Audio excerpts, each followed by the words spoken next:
بسم اللہ الرحمن الرحیم۔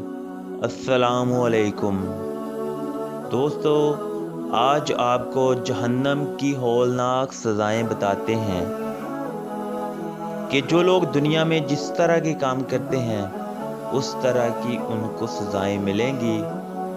تو چلیے آج کا واقعہ آپ کو بتاتے ہیں۔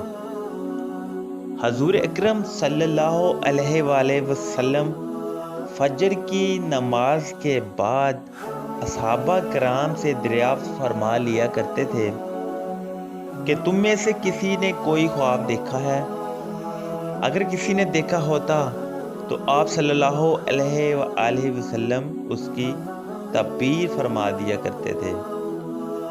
چنانچہ ایک مرتبہ جب آپ صلی اللہ علیہ وآلہ وسلم نے صحابہ رضی اللہ تعالیٰ عنہ سے دریافت فرمایا اور کسی نے بھی خواب کا تذکرہ نہ کیا، تو حضور اقدس صلی اللہ علیہ وآلہ وسلم نے ارشاد فرمایا کہ آج میں نے ایک خواب دیکھا ہے کہ دو آدمی میرے پاس آئے ہیں جو میرا ہاتھ پکڑ کر مجھ کو ایک مقدس سرزمین کی طرف لے کر چلے گئے۔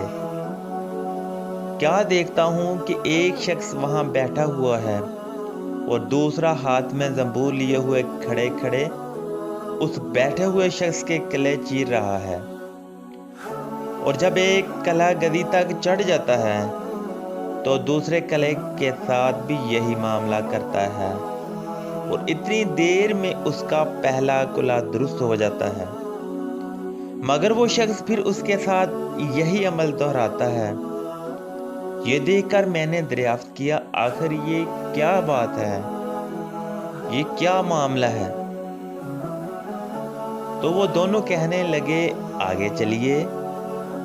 ہم آگے چلے تو ایک ایسے شخص کے پاس سے گزر ہوا جو لیٹا ہوا ہے، اور دوسرا شخص اپنے ہاتھ میں ایک بھاری پتھر لیے اس لیٹے ہوئے کے سر کو نہایت بے دردی سے کچل رہا ہے۔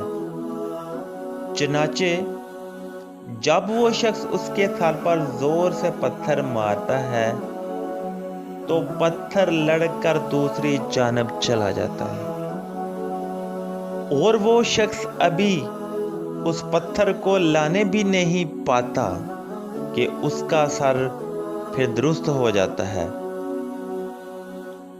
اور پھر وہ اسی طرح اس کا سر پھوڑتا رہتا ہے۔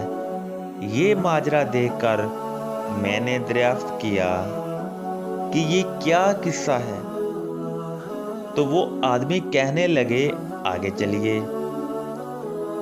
جب آگے چل کر ہم ایسے غار پر پہنچے جو تندور کی طرح اندر سے کشادہ تھا اور اوپر سے تنگ، جس میں آگ دہک رہی تھی، اور بہت سے مرد و عورت اس میں پڑے تھے۔ جب آگ کے شعلے بلند ہوتے تو وہ سب اوپر اٹھتے اور نکلنے کے قریب ہو جاتے،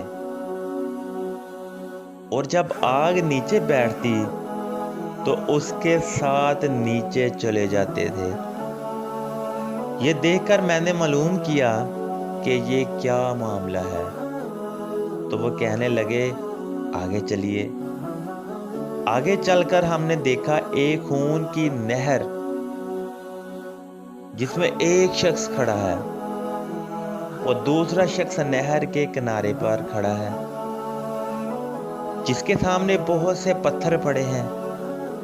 جس وقت اندر والا شخص نہر کے کنارے کی طرف آتا اور نکلنا چاہتا تو کنارے والا شخص زور سے اس کے منہ پر پتھر مارتا کہ وہ پھر اسی جگہ واپس پہنچ جاتا، اور پھر جب وہ دوبارہ باہر نکلنے کی کوشش کرتا تو پھر اس کو اسی جگہ دوبارہ پہنچا دیتا۔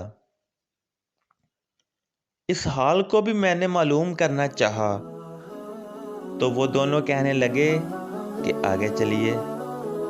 آگے چل کر ہم ایک ایسے سرسبز و شاداب باغ میں پہنچے جس میں ایک بہت بڑے درخت کے نیچے ایک بوڑھا آدمی اور بہت سے بچے بیٹھے ہیں۔ اسی درخت کے قریب ایک اور شخص بیٹھا ہوا ہے جس کے سامنے آگ جل رہی ہے، جس کو وہ مزید بھڑکا رہا ہے۔ پھر وہ دونوں مجھے اس درخت پر چڑھا لے گئے جس کے درمیان میں ایک خوبصورت مکان تھا۔ وہ دونوں مجھے اس مکان میں لے گئے۔ اتنا عمدہ مکان میں نے کبھی زندگی میں نہیں دیکھا تھا، جس میں بہت سے بوڑھے، جوان اور بچے بھی موجود تھے۔ پھر باہر لا کر اس سے بھی اوپر لے گئے جہاں پہلے گھر سے بھی زیادہ عمدہ مکان تھا، جس میں صرف بوڑھے اور جوان تھے۔ اب میں نے ان دونوں سے کہا، تمام رات مجھے لیے پھرتے رہو گے؟ آخر ان اسرار کے حقائق سے بھی تو آگاہ کرو۔ جب انہوں نے بتایا کہ جس شخص کے گلے چیرے جا رہے تھے وہ جھوٹا شخص تھا جو دنیا میں جھوٹ بولتا تھا، اور جس کی جھوٹی باتیں دنیا میں مشہور ہو جاتی تھی، قیامت تک وہ اسی سزا میں مبتلا رہے گا،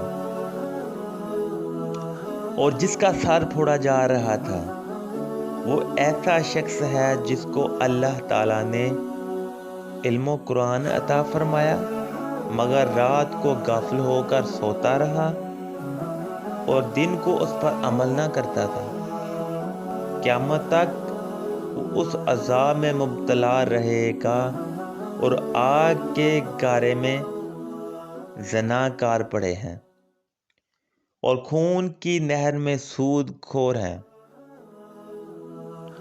پھر انہوں نے بتایا کہ ہاں، وہ بڑے میاں جو سرسبز درخت کے نیچے بیٹھے تھے وہ حضرت ابراہیم علیہ السلام ہیں، اور ان کے گرد لوگوں کی نابالغ اولاد، اور اسی درخت کے قریب جو آگ دھونکنے والا شخص جو آپ نے دیکھا تھا وہ مالک دروغہ دوزخ ہے، اور درخت کے اوپر والا وہ پہلا گھر جس میں آپ داخل ہوئے تھے عام مسلمانوں کا گھر ہے،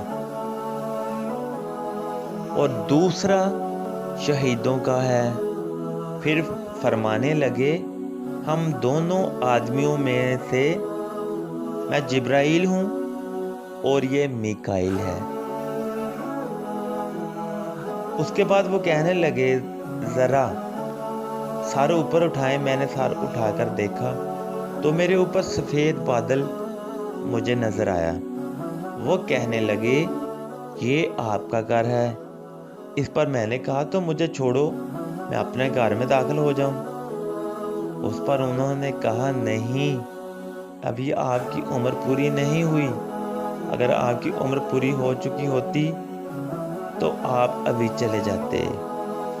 تو دوستو، یہ تھا آج کا دردناک واقعہ۔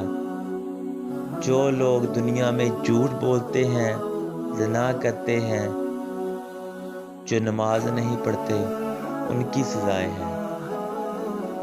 تو اللہ تعالیٰ ایسے لوگوں کو ہدایت دے۔ تو مزید اس طرح کی ویڈیوز کے لیے، اسلامی واقعات کے لیے ہمارے چینل کو سبسکرائب کیجیے۔ جزاکم اللہ۔